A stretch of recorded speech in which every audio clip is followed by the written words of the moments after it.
মানুষ কিছু বলবে, এই কারণে কোনো আমল, কোনো কাজ, নেক কাজ ছেড়ে দেওয়া, এটাও শিরিক। মানুষ দেখবে, মানুষের প্রশংসা মিলবে, এই জন্য কোনো নেক কাজ বা কোনো আমল করা, এটাও শিরিক। বুঝেন নাই? ফুজাইল ইবনে আয়াজ রাহমাতুল্লাহ আলাইহির কথা এটা। তারকুল আমাল লিআজালিন নাস শিরকুন। মানুষের কারণে কোনো আমল ছেড়ে দেওয়া, মানুষই কিতা করবে, লোক মানুষের জন্য ছেড়ে দেওয়া, মানুষ কিছু বলবে এই লজ্জায় ছেড়ে দিলাম, এটা শিরক। আবার ওয়াল আমালু লিআজালিন নাস, মানুষ কিছু বলুক, প্রশংসা করুক, দেখুক, এই জন্য আমলটা করা, এটাও শিরক। এটা রিয়া, আর রিয়া শিরক। ওয়াল আমালু লিআজালিন নাস রিয়াউন। তাহলে ফুজাইল ইবনে আয়াজ রাহমাতুল্লাহ আলাইহি বলেন ওয়াল ইখলাসু আন ইউআফিয়াকাল্লাহু মিনহু। ইখলাস কি? আল্লাহর সন্তুষ্টির জন্য। ইখলাস হলো আল্লাহর জন্য। কখন?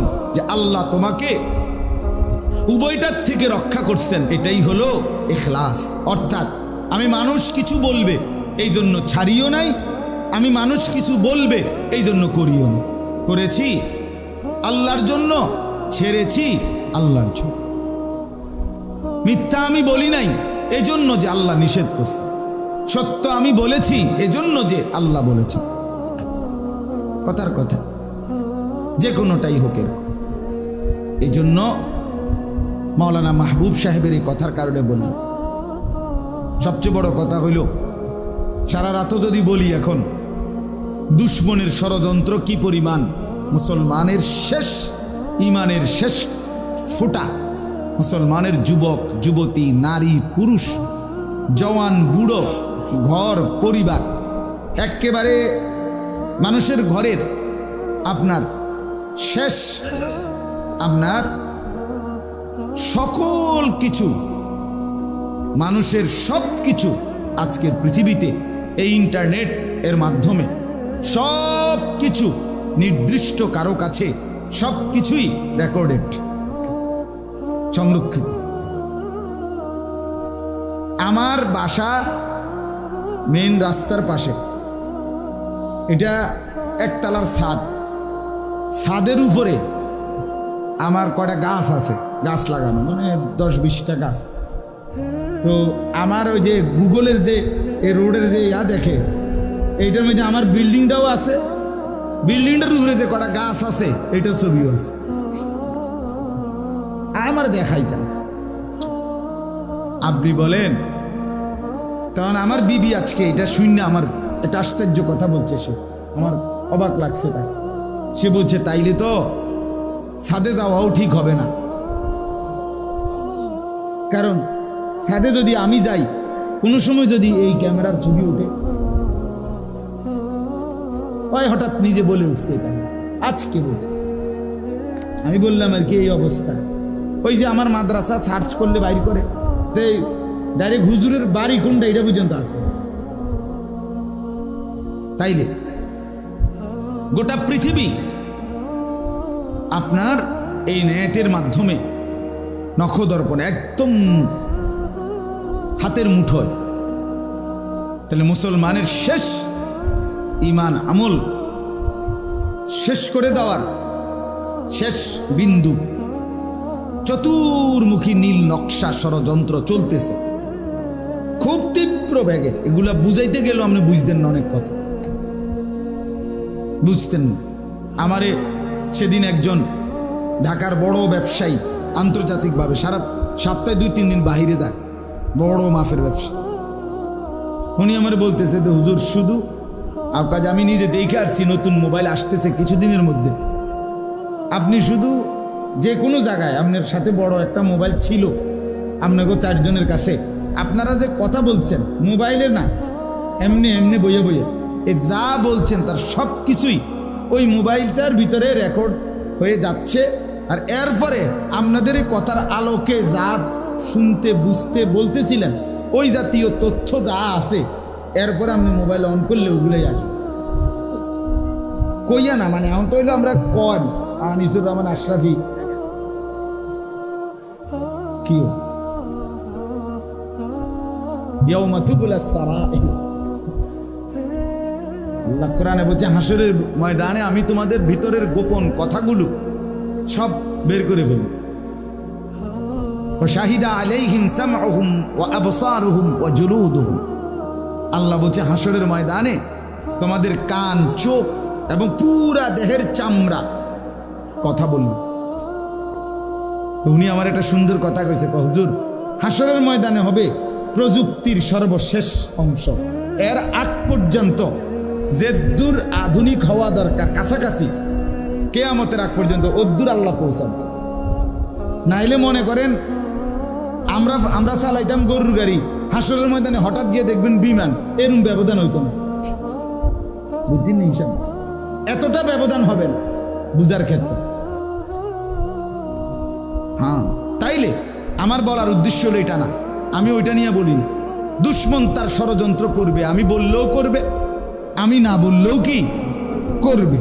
কিন্তু দেখার বিষয় হলো রবের আসমানওয়ালার আল্লাহ তাআলা তার দিন হেফাজতের দায়িত্ব নিছেন কিনা? কোরআন সংরক্ষণের দায়িত্ব কার? আল্লাহ বলছেন আমি নিলাম। অতএব দুশ্মনের ষড়যন্ত্র যত নিখুঁত, যত গভীর হোক না কেন, এটা মনে রাখতে হবে তার বিকল্পে আল্লাহ তাআলার কৌশল তার চাইতে অনেক ঊর্ধ্বে। ও মাকারু ওয়া মাকারাল্লাহ আল্লাহু খায়রুল মাকিরিন। আল্লাহ বলে বেঈমান ষড়যন্ত্র করে আর আমি আল্লাহ কৌশল করি, আর আমি হচ্ছি সবচাইতে বড় সর্বোত্তম কৌশলকারী। তোরা নাফরমানের 70 বছরের আধুনিকতা প্রযুক্তি আমি এক ফুৎকারে উড়াই দিতে পারি, এই জন্য আমি বলতে চাচ্ছি একটা জিনিস, এই মাদ্রাসাটা দেখা মূলত আমি এই কথাটা বলতে চাচ্ছি। অর্থাৎ সারা বিশ্বে মুসলমানদের বিরুদ্ধে এগুলো সব আপনাদেরকে বলাও যাবে না, নিজেদের নিরাপত্তার জন্য বলা যাবে না। কিন্তু এগুলো শুনলে মাঝে মধ্যে এমন হতাশা লাগে, ভয় লাগে, হায় হায় আর বাঁচবো কয়দিন, আর টিকবে কয়দিন মুসলমান। কিন্তু আবার দেখি যে বাংলাদেশের হালাত হলো প্রতিটা গলিতে গলিতে, রন্ধ্রে রন্ধ্রে আল্লাহ তাআলার কুদরতে ছোট ছোট ছোট ছোট অসংখ্য মাদ্রাসা। এই মনে হয় যেন 5 বছরের ভিতরে ম্যাজিক হারে বাইরে গেছে। এটার কারবারটা কি? এটার কারণটা কি? এনে কি দরকার লাগবে মাদ্রাসা? কথা বুঝেন না? মালাই বাঙ্গরা কি মাদ্রাসা নাই? কথা বলেন না। মালাই বাঙ্গরা মাদ্রাসা আছে কিনা বাজারের উপরে? এনে কি দরকার হইল? হ্যাঁ, রব্বুল আলামিন বলছে আমিও একদম নিখুঁত ভাবে আমার জমিনটাকে আমার বান্দাদের ঈমান আমলের আখিরি হেফাজতের জন্য আমিও মাদ্রাসা, কোরআনের ঘর, জায়গায় জায়গায় ছোট্ট ছোট্ট ক্যাম্প, আমার ঈমান রক্ষার ক্যাম্প, যেন ঘূর্ণিঝড়, বন্যা, জলোচ্ছ্বাস, টর্নেডোতে যেরকম বিভিন্ন জায়গায় ভবন রেডি থাকে, আমি আল্লাহ আগের থেকে ঈমান আমলের পাহারাদার হিসাবে ঘর প্রত্যেক গ্রামে গ্রামে গলিতে গলিতে আমিও রেডি করতেছি। ঠিক আছে, কোনো সন্দেহ নেই। প্রয়োজন পরিমাণ লোক গ্রামকে গ্রাম রেডি হইতে, দুশ্মনের মোকাবেলার জন্য, বেঈমানের মোকাবেলার জন্য সমান সমান দরকার নেই, কখনোই দরকার নেই। সমান সমান হইতে হবে না। আল্লাহ তাআলার একটা হিসাব আছে। আমার কাছে একটা বই আছে, হিসাবুল কোরআন, কোরআন শরীফের অঙ্ক, মানে কোরআনের অঙ্ক। ওইখানে আল্লাহ তাআলা কোরআনে কিন্তু অনেক যোগ বিয়োগ পূরণ ভাগ আছে, বুঝছেন না? বিয়োগ আছে, যেমন ওয়ালাকাদ আরসালনা নূহান ইলা কওমিহি ফালাবিসা ফীহিম আলফা সানাতিন ইল্লা 50 আমান। এই যে এই বিয়োগ, আল্লাহ বলছেন নূহ আলাইহিস সালামকে আমি পাঠিয়েছি তার কওমের কাছে, তিনি তাদের মধ্যে ছিলেন 1000 বছর 50 কম। তাহলে 1000-এর থেকে 50 কি দিবেন? বিয়োগ দিবেন, 9.5 বাড়িবে। এই যে কোরআনের বিয়োগ। এরপরে আছে মুসা আলাইহিস সালামকে আমি আল্লাহ তাআলা বলছি 30 দিন তুর পাহাড়ে আইসা থাকতে, এরপরে ও আতমামনাহা আশরান, এটারে আরো 10 দিন দিয়া বাড়াইছি, পূর্ণ করছি, তো এবার আরো 10 দিন যোগ করবেন, তো কত হইব? 40। এই যে যোগ, কোরআন শরীফে কি আছে? যোগও আছে, বিয়োগও আছে, এরম আছে। তো এটা বলতেছিলাম যে আল্লাহ তাআলা তার কুদরতি নিজামে এই পৃথিবীটার মধ্যে যারা যত ষড়যন্ত্রই করুক, ঘরের শত্রু বাহিরের শত্রু, ছদ্মবেশী কিংবা প্রকাশ্য, সব লাইনের দুশ্মনের মোকাবেলায় আলহামদুলিল্লাহ আল্লাহ তাআলাও কার্যকর ব্যবস্থা তৈরি করছেন। বলেন আলহামদুলিল্লাহ। ঈমান ইসলামের ঘর, মানুষের জান মালের শেষ ঈমানের রক্ষার জায়গা আল্লাহ তাআলা ঠিক করছেন।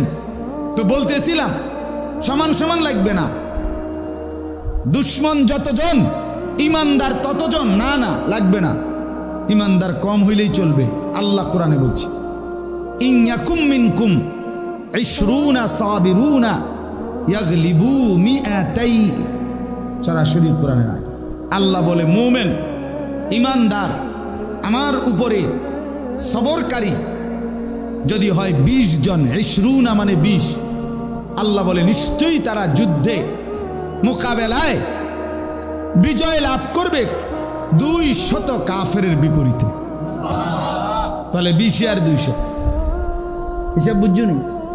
তাইলে ঈমানদার, সিজদাওয়ালা, আল্লাহর গোলামি করেনেওয়ালা, হিম্মতওয়ালা, সাহসী মোমেন অল্পই হবে, কিন্তু এদের দ্বারাই সর্বযুগে ঈমান ইসলামের বিজয় হবে।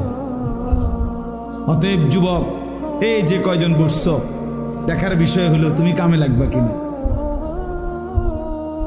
অচিরেই ঈমান ইসলামের জন্য কোরবানি লাগবে, গরু কোরবানি না, জীবন কোরবানি লাগবেই, এটা স্বাভাবিক। সকলের ফিকির এখন একটা সাধারণ গ্রামের সিফার ভিতরে জাতের বাড়ি, সাধারণ থেকে একটা সাধারণ ছেলেও এখন যা ফিকির করে সারা বিশ্ব নিয়ে, মানুষের চিন্তা আর এখন বাংলাদেশে সীমাবদ্ধ নয়। নাইলে যে ছেলেটা নিজের একটা চুল কাইটটা ফেসবুকে দেয়, সে কি জন্য দেয়? যে সারা বিশ্ব দেখুক। তাহলে তার এই সামান্য আঙ্গাল কাঙ্গাল দেড় বুইরা বেড়া, তুই বেড়া ঠিক করিয়া আটতি পারস্তা, কথা কইতে রাস্তা, তোরও চিন্তা যে ফেসবুকে আসুক সারা পৃথিবীতে। তাহলে প্রত্যেকের চিন্তা এখন কি নিয়া? বিশ্ব। বুঝিনি হিসাবটা? সবাই চিন্তা করে। তার মানে আগামীর সময়টা ঈমান ইসলামের যুদ্ধ, কুফরের যুদ্ধ, এটা হবে শুধু বাংলাদেশের এই 2-3টা ছোটখাটো দল, এদের ধাক্কা ধাক্কি না, সারা পৃথিবীব্যাপী। একদিকে ঈমান, একদিকে কুফার, একদিকে মুসলমান, একদিকে বেঈমান, এই মুখোমুখি। শুধুমাত্র অস্ত্রের যুদ্ধ না, অস্ত্রের যুদ্ধ বলেন, মনস্তাত্ত্বিক যুদ্ধ বলেন, বুদ্ধিবৃত্তিক যুদ্ধ বলেন, কলমের যুদ্ধ বলেন, জ্ঞানের যুদ্ধ বলেন, সর্বদিকে ইনশাআল্লাহ। এদিকেও ওলামায়ে কেরাম এবং বিবেকবান দিনদার মুত্তাকি মানুষ এদিক দিকেও ঈমান ইসলাম রক্ষার বিশ্বব্যাপী প্রস্তুতি নিচ্ছে। বেঈমানও ঈমান ইসলাম ধ্বংসের বিশ্বব্যাপী প্রস্তুতি নিচ্ছে। মোকাবেলা হবেই, ঈমানদার জিতবেই, কোনো সন্দেহ নেই, কোনো সন্দেহ নেই। হ্যাঁ, গাজা, ফিলিস্তিনের যে অঞ্চলে এই যে ইসরায়েলের ইয়াহুদিরা, বেঈমানরা কোনোভাবেই পারতেছে না। গাজা সেই অক্টোবর মাসে, 7ই অক্টোবর, সেই দিন থেকে শুরু হইল। অক্টোবর, নভেম্বর, ডিসেম্বর, জানুয়ারি, ফেব্রুয়ারি, মার্চ, এপ্রিল, মে, শেষের পথে, শেষে হয়ে গেছে। ধরেন আজকে 8 মাসে এক সুতা হামাসের মুজাহিদদের গাজ্জার মাথা নোয়াইতে আসছে না, ঘাড় নোয়াইতে আসছে না। কারণটা কি? অথচ এইটা একটা দেশ না তো, গাজা একটা এলাকা, একটা নির্ধারিত অল্প কদ্দুর জায়গা, অল্প কদ্দুর জায়গা, 1 কোটি না, 1 কোটির অর্ধেকের মতো মানুষের বসবাস। হ্যাঁ, অল্প কিছু মানুষের বসবাস, কিন্তু এদের সারা ইউরোপ, বিশেষ করে আমেরিকা, ইউরোপ সাপোর্ট দিচ্ছে। ইসরায়েল তার সর্বশক্তি দিয়া, তাদের সমস্ত অত্যাধুনিক অস্ত্র দিয়ে যুদ্ধ করতেছে আজ, কিন্তু মুসলমানদের, মুজাহিদদের ঘাড় নামাইতে পারতেছে না, পরাজিত করতে পারতেছে না। কারণটা কি?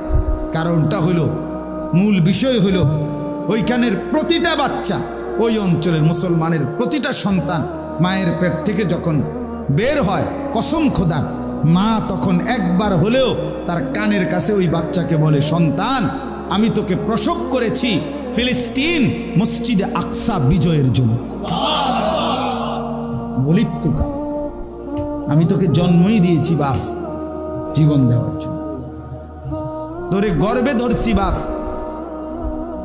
ফিলিস্তিনের আজাদির জন্য। হ্যাঁ, এই জন্য পারবে না, একেবারে মাটির সাথে সমান করে দিয়েও পারবে না, হারতেই হবে, একটু সময় লাগবে। ইসরায়েল হারবেই, কোনো সন্দেহ নেই। মানুষের সত্তাগত একটা কথা মনে রাখতে হবে, বাহ্যিক বেশভূষা, যুবক ভাই তোমরাও শোনো, বাহ্যিক বেশভূষা মানুষ পরে গ্রহণ করে, কিন্তু ঈমান, ইসলাম, আল্লাহকে মানার যোগ্যতা, এটা আল্লাহ তাআলা সত্তার ভিতরে, অস্তিত্বের ভিতরে দিয়েই পৃথিবীতে ভূমিষ্ঠ করে।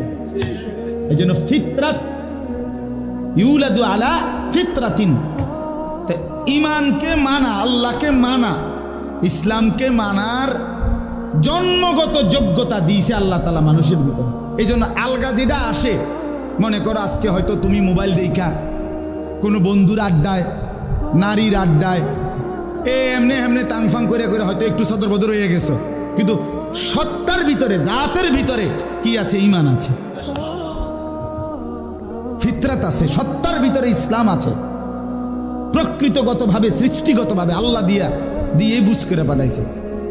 আল্লাহ শক্ত যদি ধাক্কা দেওয়া যায় যুবকের দিলে, ইনশাআল্লাহ বাইরের এই খোলসটা বেরিয়ে পড়ে সেই সত্যিকার মুজাহিদ হবে ইনশাআল্লাহ। আমি তো এই আশা করি ইনশাআল্লাহ। সারাদিন সবসময় যে বলি, শুধু ফুলাইনের লেগেই বলি, খেলে আমার একটু বুঝ, এটা বাইরের ইডি যাবে গা, যাবে, চলে যাবে, এই চুলের ফ্যাশন, হ্যাঁ, প্যান্ট, এই নারীর দৃশ্য, অশ্লীল ছবি বেশি দিন যাবে না, বেশি দিন চলবে না, বেশি দিন চলবে। কারণ এই প্রযুক্তি, এটা বড় মোবাইল, এটা কোনো আজ থেকে 500 বছর আগের থেকে আসে নাই, কাজে এটা আগামী 500 বছর থাকবে তার কোনো নিশ্চয়তা না। কিন্তু মানুষ থাকবে, যুবক থাকবে, আমি কিংবা তুমি না থাকলাম পরবর্তী জেনারেশন থাকবে। কথা বলেন না কেন? হ্যাঁ, যাই হোক, এটা একটু কঠিন হয়ে গেছে কথা, মানে সব আবেগে বললাম আর আসলে এই জন্য বলছিলাম যে এগুলো বললে মুশকিল, কিন্তু বাকি বিষয়টা হলো এটা বোঝানো সহজ। বাংলা কথা হইল, ইসলাম হারবে না, আল্লাহর দিন মিটবে না, ঠিক কিনা বলেন না কেন?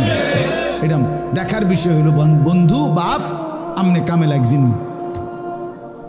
চিরেই আলো আর অন্ধকার পার্থক্য হয়ে যাবে। আমরা ভাগ হয়ে যাব। এখনকার যে বাঘ, এটি কোনো বাঘ না, আমরা যেগুলোর লইয়ে মনে করছি আমরা বাঘাবাগি, হ্যাঁ, আসলে এগুলো কোনো বাঘ না। নবী সাল্লাল্লাহু আলাইহি ওয়াসাল্লাম নূরের তৈরি না মাটির তৈরি, এটা লইয়া বাঘ হইছি, এটা কোনো উল্লেখযোগ্য বাঘের কোনো বিষয়ই না, হুদ্দা, একেবারে হুদ্দা। এটা কোনোভাবেই ঝগড়ারও কোনো বিষয় না, এটা লইয়া ফিডাফিডি করণেরও কোনো বিষয় না, এটা কোনো বিষয় না। এই ভাগ না, ও চিরেই ভাগ হবে মানুষ। একদল কুফরের পথে মুশরিকের দলভুক্ত, দাজ্জালের দলভুক্ত হয়ে যাবে, আর এক দল এই চূড়ান্ত বিপদের মুহূর্তেও ঈমান রক্ষার জন্য নিজেদের জীবন বাজি রাখবে। এই দেখবেন আপনারা মরে গেলেও এরা দেখবে, এরা মরে গেলেও এদের পরের সন্তানরা দেখবে। আমাদের কোনো না কোনো এক গ্রুপের মুখামুখি দাজ্জাল। হয় আমাদের সামনে, নয় আমাদের সন্তানের সামনে। তো আমারও তো সন্তান আছে, 7 বছর 2 বছর, তাগো সামনে।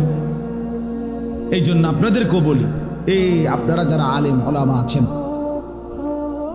যদি ইসলামের জন্য কিছু করতে হয় তো আগের চাইতো আরো বেশি মজবুতির সাথে, হিম্মতের সাথে, মেহনতের মাধ্যমে রাত দিন একাকার করে বরাবর কইরা মেহনত করতে। যদি ফিকির হয় দিলের মধ্যে ইসলামের খেদমত, আর একটা হইল ওয়াজ করছি 10 লাইন ঠিক মতো উঠলো কিনা মোবাইলে, হ্যাঁ টুপিটা কোনো বেহা হইয়া গেল নি, পটিটা মনে কোনো লড়ে নি, যাইবার আগে উঠতেছি দোয়া করবেন, গাড়িতে উঠছি দোয়া করবেন, হ্যাঁ ড্রাইভিং সিটে বসিলাম দোয়া করবেন, প্রত্যেক সেকেন্ড মোবাইলে। তো এই প্রদর্শনী ওই আপনি এই ডকেরই থাকবেন, আমরিদের তেমন কোনো কাম হইতো না, আমরিদের কোনো কাম হইতো না। হ্যাঁ মেহনত করতে হবে যুবক ভাই। এখন আর আগামী সময়টা ভাত মাছের যুদ্ধ না, ইমানের যুদ্ধ। আমার বাবা আপনাদেরকেও বলি, যারা তাদের ছেলেকে বঞ্চিত করলেন, আপনিও কষ্ট পাবেন, সন্তানও কষ্ট পাবেন। এই যারা ছেলেটাকে মাদ্রাসায় পড়াইলেন না, কোরআন শিখাইলেন না, দিন শিখাইলেন না, মেয়েটাকে পর্দা দিয়ে যাইতে পারলেন না, বাড়িটার মধ্যে পর্দার পরিবেশ দিয়ে যেতে পারলেন, বাড়িটার মধ্যে মাঝখান বরাবর একটা রঙিন টেলিভিশন থুইয়া আপনি কবরে গেছেন, মনে রাখেন আপনি আপনার ফ্যামিলিটারে জাহান্নামের উপরে দিয়েই গেলেন। আর এরা জাহান্নামে যাইব, আর আমনেরে বেহেশতে হতাইয়া থুইয়া, জি না, আমনেরে লইয়েই যাবে, আমনেরে লইয়া যাইবে। বলবে আব্বারে লগে দেন, আব্বা আমাকে লাগিয়া জীবনটা কষ্ট করছে, একসাথে আমরা ফিডা না খাইলে কেমনে হয়? আব্বার কষ্ট, আব্বা মৃত্যু পর্যন্ত আব্বাই টেলিভিশনের বিল, বিদ্যুৎ বিল, ডিশের বিল আব্বা, আমার আব্বাই দিয়ে গেছে। এত বড় মহান বাপ, এত বড় মহান বাপ, এবারে ছাড়া জাহান নামে যাব। ইন্না আতানা সাদাতানা ওয়া কুবারাআনা ফাআদাল্লুনা সাবিলা। নাফরমান কিয়ামতের ময়দানে বলবে, জাহান্নামী বলবে রব্বুল আলামিন, আমি আমার বড়দেরকে, আমার নেতৃস্থানীয়দেরকে, তাদেরকেই তো অনুসরণ করেছিলাম, তারাই তো আমারে গুমরাহির রাস্তা ধরায় দিছে।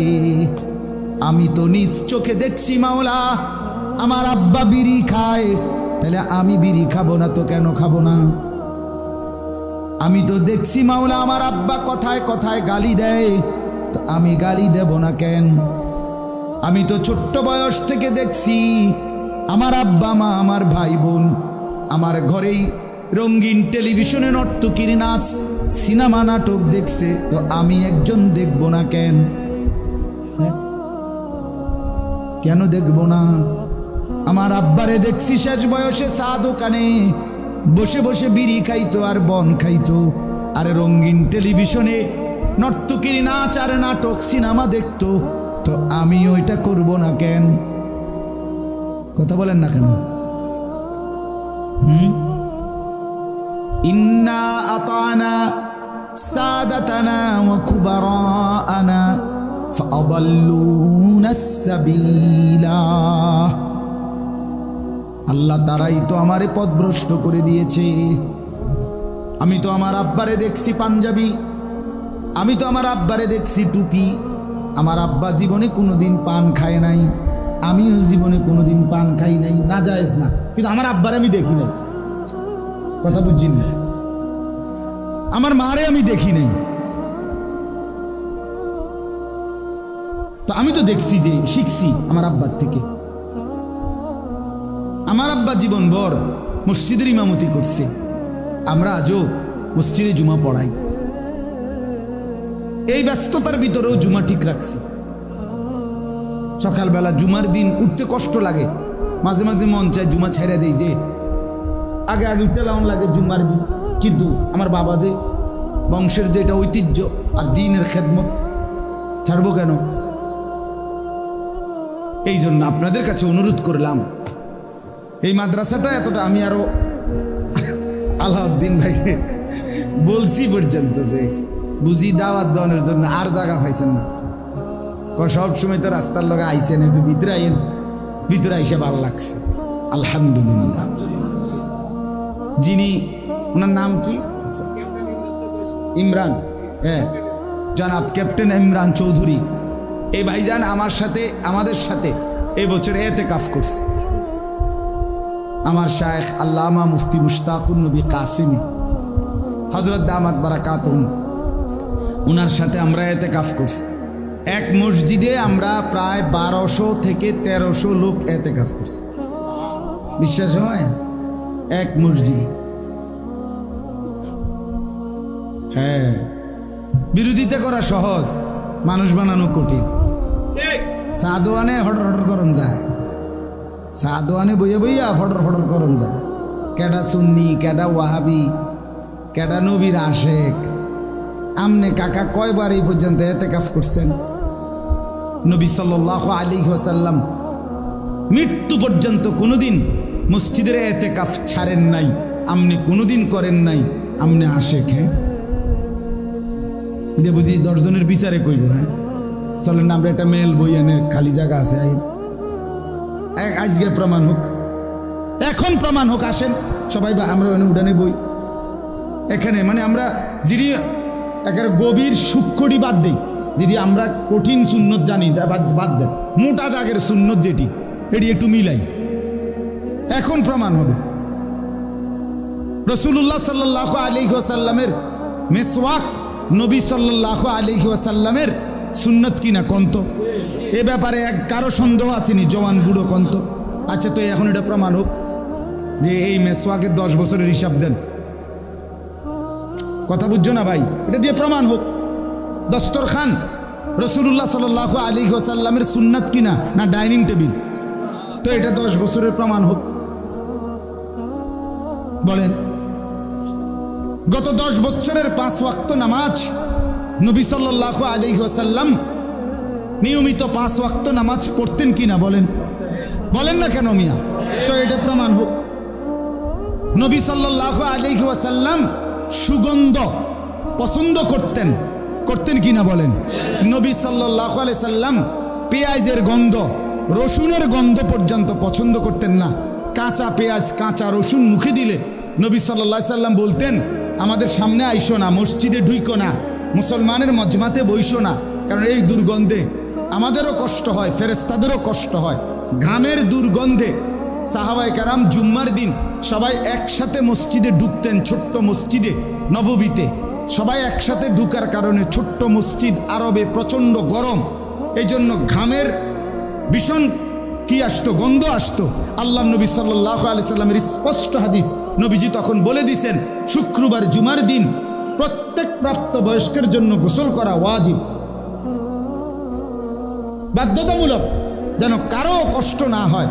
তো যিনি ঘামের গন্ধ পছন্দ করতেন না, পেঁয়াজের গন্ধ পছন্দ করতেন না, আমনে যা 40 বছর ধরে বিড়ি খান, আর বিড়ির কোনো গন্ধ নাই ওম্মা, তা আমনে নবীর আশেক কেমন হইলেন? আমি কিতা কয়টা বিচারে কি কোন হলে চেয়ারম্যান ডাকি, কখন মেলোক চেয়ারম্যানও তো আমারও চেনে নাকি, তার কিতা? আমরা রবি ভাই বক্ত না হোক, কিন্তু এমনি তো মহব্বত করেই আমারে, তো হোক না হেবড়া আয়ুক বিচার হোক মেলো। আজকে প্রমাণিত হবে এখানে বইয়া যে কে আশেক, দাবিদার কে সত্যবাদী, কে মিথ্যাবাদী। মিয়া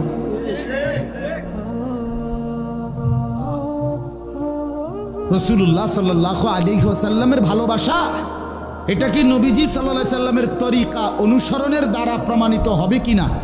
তো সেটা প্রমাণ হোক। হাইরা গেলে জুতার বাড়ি নিলাম, অসুবিধা কি? যে কয়বার বলেন, এ কয়বার বটনি লাগাম কানে ধরে বলেন। এই জন্য বাপ, যুবক ভাই, তোমাদেরকে বলি, ধোকা খাবা না। জিন্দিগি মানে খিচুড়ি না। জিন্দিগি বিরানির ফুটলা না, জিন্দিগি এখানে শেষ না বাপ। মরে গেলে যদি সব শেষ হয়ে যাইতো তো তুমি বাচ্চা যাইতা, আমিও বাচ্চা যাইতাম, কারণ ত্রুটি বিচ্যুতি তোমারও আমারও। কিন্তু মরে গেলে তো শেষ না, মরে গেলে শেষ, মরে গেলেই জীবন। না না না, মরে গেলেই মূলত জীবন। ওয়া ইন্নাদ দারাল আখিরাতা লাহিয়াল হায়াওয়ান। আল্লাহ বলছে বান্দা শুনো, নিশ্চয়ই আখিরাতের জীবন, আখিরাতের ঘর সেটাই জীবন। এজন্য মানুষ জীবন পাবে কখন? মরবে যখন। ইয়া আইয়ুহাল্লাযীনা আমানুস্তাজীবু লিল্লাহি ওয়ালির রাসূলি ইযা দাআকুম লিমা ইউহয়িকুম। আল্লাহ বলেন, হে ঈমানদার মুমিন, যখনই আল্লাহ এবং রাসূল কোনো ব্যাপারে তোমাদেরকে ডাক দেয়, বিধান দেয়, সাথে সাথে তাতে সাড়া দিও। যদি দিতে পারো সাড়া আল্লাহর হুকুমে, রাসূলের হুকুমে, লিমা ইউহয়িকুম, তাহলেই হায়াত পাবে, জীবন পাবে, বেঁচে থাকবে। যেন আল্লাহকে মানাই জীবন, রাসূলকে মানাই জীবন, সুন্নাতকে মানাই জীবন, আর বাকিগুলো মুর্দা। নাফরমান মরে গেছে, বেনামাজি মরে গেছে, বেহায়া মরে গেছে, হারাম রোজগারকারী তুমি মারা গেছো, তুমি বেঁচে নাই। হ্যাঁ, আল্লাহর অবাধ্য সে বেঁচে নাই। ঢালকানগর হযরত কি বলছে জানেননি? আরো সাংঘাতিক কথা, হয়তো এক হলো সে বেঁচে নাই। যদি বলেন না হে তো মরে না, আমরা দেখছি আড়ে, তাইলে সে মানুষ হাঁটে না, জন্তু জানোয়ার হাঁটে। হয়তো বেঁচে নাই। আর যদি বলেন না বেঁচে আছে, তাইলে মানুষ হিসাবে বেঁচে নাই। সে জীবনে গোলামি নাই, সে মানুষ না। যার কপালে সেজদা নাই সে মানুষ হিসাবে বেঁচে নাই। ফজরের নামাজ যে পড়ে না সে মানুষ হিসাবে জাগে না। আল্লাহর গোলামি যে দেয় না, এশার নামাজ যে পড়ে নাই সে মানুষ হিসাবে ঘুমায় নাই। মানুষ মরে গেছে সে, কারণ হায়াত জীবন, বেঁচে থাকা আল্লাহর হুকুম মানার মধ্যে, রাসূলুল্লাহ সাল্লাল্লাহু আলাইহি ওয়াসাল্লামের হুকুম মানার মধ্যে। এই জন্য বাপ ধাক্কা ধাক্কি না, এই ছোটোখাটো ধাক্কাইয়েন না। না ধাক্কাইয়া মুসলমানের প্রতিটা বাচ্চা কিভাবে আল্লাহর দ্বীন শিখবে, প্রতিটা নারী জওয়ান। এখন আর শুধু বাচ্চা পড়াইলে হবে না রে বাপ, বিশ্বাস করেন, বুড়ো মানুষ শিখতে হবে, জওয়ান মানুষও শিখতে হবে, নারীরাও শিখতে হবে, পুরুষরাও শিখতে হবে। মুসলমান আজকে আপনি ছেলেটা তো আল্লাহর কোরআন শিখলো, কিন্তু আপনি 60 বছর পর্যন্ত বিড়ি খেয়ে গেলেন, আপনি 40 বছর পর্যন্ত ওজনে কম দিয়েই দোকানদারি করলেন, আপনি 40 বছর পর্যন্ত সুদের ব্যবসায়ী করে গেলেন। দেখবেন হাসরের ময়দানে ছেলেটা তো হয়তো বেঁচে যাবে, কিন্তু আপনি জাহান্নামী হয়ে যাবেন।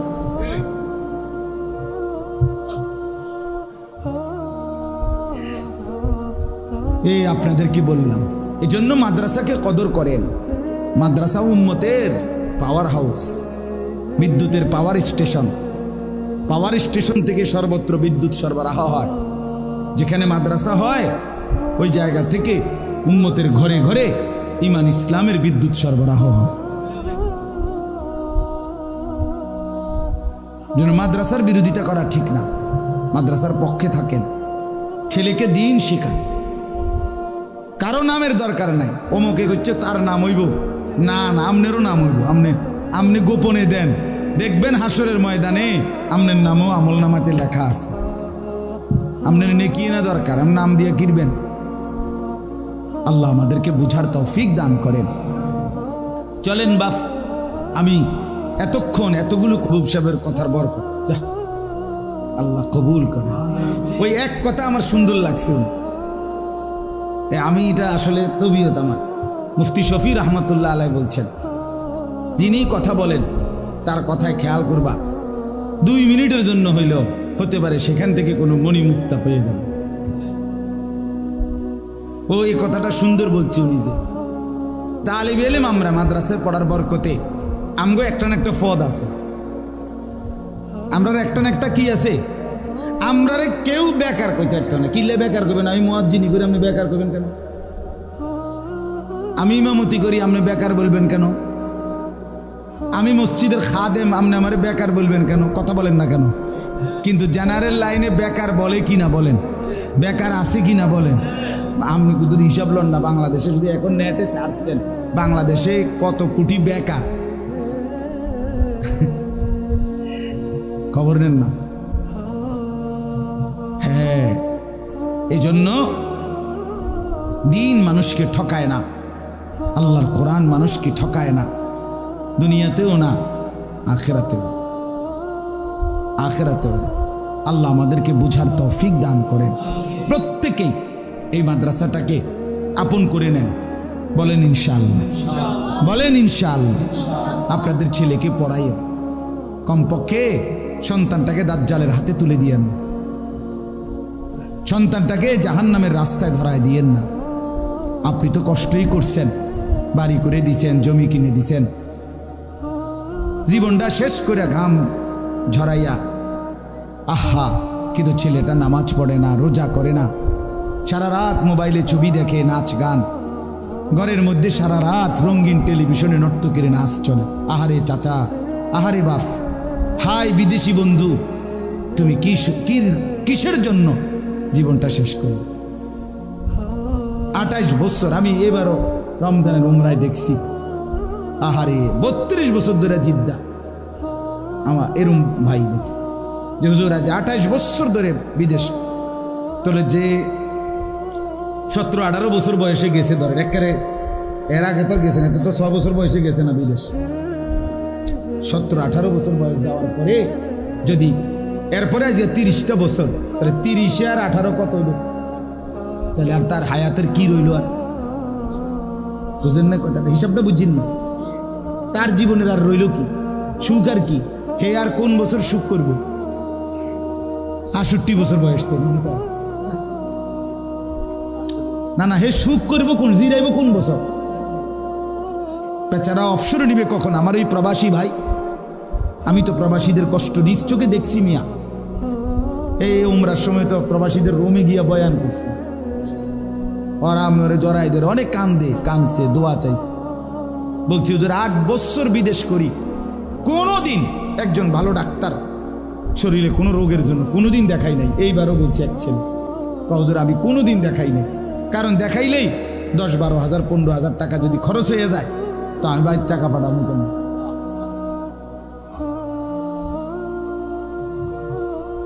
কয় ব্যথা বেদনার 1-2টা ট্যাবলেট খাইয়া পড়ে থাকি, কিরিমিয়া।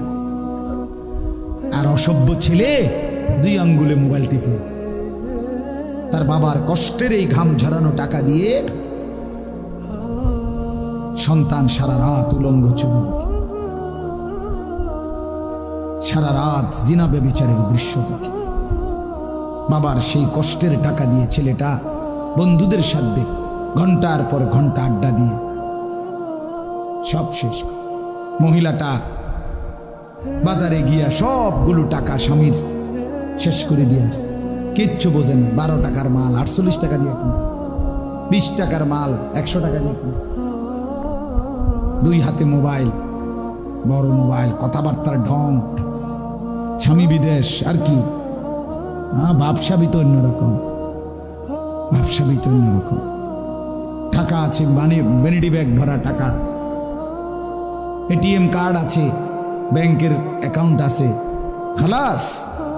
ওই বেচারা কোনো বেলায় একটা বার্গার, কোনো সময় একটা মুরগি আমারে দেখা বলছে, হুজুর আমি কোনো সময় ক্লান্তিতে আর এই ভাত তরকারি এত কিছু খামু, এটা রান্ধন লাগে তো, এরা নিজে রাঁধতে হয়, কয়েকগুলো আর সহ্য হয় না। তো কোনো সময় একটা মুরগির টুকরা, একটা বনরুটি কিনা খাইয়া ঘুমাইলাই, ক্লান্তিতে তো ঘুমাইছে পড়ে। কথা বুঝছে না? 12 ঘন্টা ডিউটি করার পরে খানার আর এনার্জি থাকেনি। 14 ঘন্টা ডিউটি করার পরে ফাঁকিবাজিও তো করা যায় না, দেখি 14 বছর দেশ।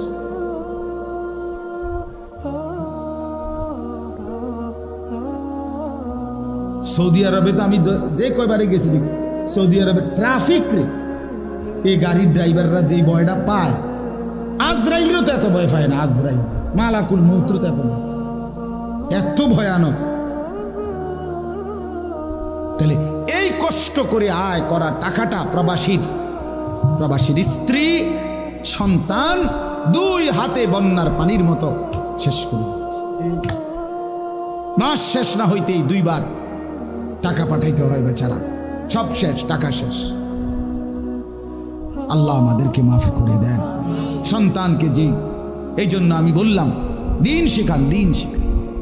প্রবাসীদের কথা বলার একটা উদ্দেশ্য আছে, ওই যে এই মোবাইলগুলোর কারণে ওরা যে রেকর্ড করে, এই প্রবাসীরা খুব শুনে, এই জন্য বলছি ওরা যেন বুঝে ওদের জীবনের মূল পাওয়া হবে তখন স্ত্রী সন্তান নামাজ পড়বে যখন। স্ত্রীর যদি চরিত্র না থাকে, ছেলের যদি চরিত্র না থাকে, হায় বাপ তোমার 28 বছর বৃথা। না দুনিয়ার সুখ পাইলা, না কবরের সুখ পাইলা। একাকিত্ব কোনো মানুষকে আনন্দ দেয় না। স্ত্রী নাই, ছেলে নাই, মেয়ে নাই, মা নাই, বাবা নাই, কারো আদর নাই। এমনিতেই যে মানুষটা বছরের পর বছর পড়ে থাকে, তার কলজাটার মধ্যে কি পরিমাণ কষ্ট জমা কইরা কয়টা টাকার আশায় তো সে পড়ে আছে। তো আল্লাহ আমাদেরকে বুঝ দান করেন। এই জন্য আমরা সবাই মিলে চলেন, ফিকির করি আমরা সন্তানদেরকে, বিবি বাচ্চাদেরকে, নিজেও আল্লাহর দিন মানব, নাই তো আগামী জেনারেশন ইমান পাবে না। এখন তো মনে করেন নামাজ পড়ে না, কিন্তু অচিরেই পরিচয় দিবে আমি মুসলমান না। নিজের ইমানের পরিচয় দিতে চাইবে না, পরিচয় দিতে চাইবে না, বলবেই না। যেখানে পুরুষ যদি বলতে পারে আমি পুরুষ না, আমি মূলত মেয়ে, মেয়ে যদি বলতে পারে আমি মেয়ে না, আমি মূলত পুরুষ, তাহলে হাফ প্যান্ট যদি বলে আমি ফুল প্যান্ট, ফুল প্যান্ট যদি বলে আমি হাফ প্যান্ট, তো কিছুদিন পরে বলবো কিচ্ছু নাই, ফ্যানও না, হাফ প্যান্টও না, ফুল প্যান্টও না, আমি উলঙ্গ। বাহ বাবা,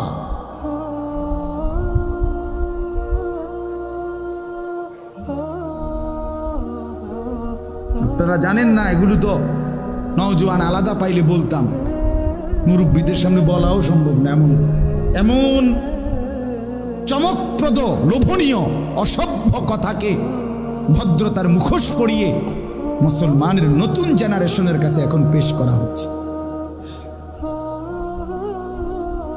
ছেলে ছেলে অবৈধ সম্পর্ক, মেয়ে মেয়ে অবৈধ সম্পর্ক, এটা যে একটা পাপ, এইটার ধারণাটাই মুছে দিয়ে নতুন করে সুন্দর আকর্ষণীয় লেভেল লাগায়া পেশ করতেছে। হ্যাঁ, আরো অনেক বিষয়, অনেক বিষয় আপনারা জানেন না।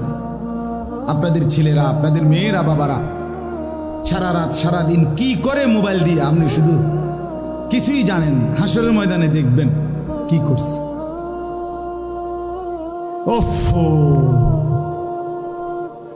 চেহারা সুরত দেখে না, সব কিছু এলোমেলো, কালো চেহারা, কুৎসিত চেহারা, চেহারা দেখলেই বোঝা যায় কালো হয়ে আছে, দয়া মায়া নাই, রসকস নাই। চুলের কি দশা, প্যান্টের কি দশা, আড়ে কেমনে, কথা কয় কেমনে, কি করে না করে, আওয়ার হালা আওয়ারিস। ওফ, একটা ভদ্রতা, সৌন্দর্য কিচ্ছু না, কিচ্ছু না। ইয়াং পোলা পাইন 30 জন, 30 জনের চুল 30 মডেল, দেখি তো তোরা না বলে বন্ধু, তো বন্ধু তো কমপক্ষে মোটামুটি একসাথে হয়, ঠিক থাকে।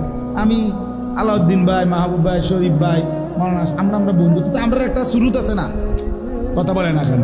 এই যে আমরা সবাই মাথার টুপি আছে, পাক আমরা দাড়ি আছে, পাঞ্জাবি আছে, আমরা লুঙ্গি পিন্দা আছি, তা আমরা একটা মোটামুটি, আমরা যে একটা ফ্রেন্ড, তারপরে তো একটা বাইলে আছে, তো এটা কি ধরনের, এটা কি ফোলাইন, এটা কি ফ্রেন্ড, কি রে বেটা? 30টা 30 রকমের চুল, 30 রকমের প্যান্ট, গেঞ্জি 30 রকমের, এটা বুঝি বন্ধুত্ব হইল ভাইয়া? এটা সুন্দর কোনো কিছু হইল? তিতে এই তো প্লাস্টিকও না, হাফ প্যান্টও না, কি তাই? আল্লাহ আমাদেরকে বুঝ দেন। চলেন, আমি অন্য প্রসঙ্গ বলতে চাইছিলাম, এই প্রসঙ্গ বললাম। মূলত আপনারা প্রত্যেকে ইনশাআল্লাহ মাদ্রাসাকে কদর করেন, সন্তানকে কদর করেন, ছেলে মেয়ের প্রতি যত্নবান হন। সর্বশেষ কথা হইল, ছেলেদেরকে বলি, বাপ যে কয়জন ছেলে বসছো ভাইয়া, আমার শেষ কথাটা, যদি কেউ মনে করো তোমার খবর কেউ নিল না, মা বাবা আত্মীয় স্বজন কেউ তোমারে কিছু বলে না এখন আর, তুমি তোমার মতো, তাইলেও আমি অনুরোধ করি তুমি তোমারে নষ্ট করো না, তুমি তোমারে বরবাদ করো না। শেষ পর্যন্ত দেখবা তোমার বাপও কবরে, মাও কবরে, তুমি একাই এই পৃথিবীর জীবন যুদ্ধে একাই সামনে যাইতে হবে, ঠিক কি না বলে? তখন কিন্তু আফসোস হবে, হায় জীবনটা কি করলাম, কেন পড়লাম না, কেন কিছু শিখলাম না। আর কবরে গিয়ে আফসোস হবে, হায় কেন আল্লাহর কোরআন শিখলাম না, কেন সুযোগ থাকা সত্ত্বেও নামাজটুকু পড়লাম না, আহা কি করলাম, আহা কি করলাম।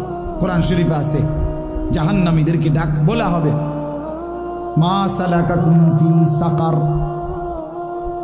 তোমাদেরকে কিসে জাহান্নামে নিয়ে আসলো?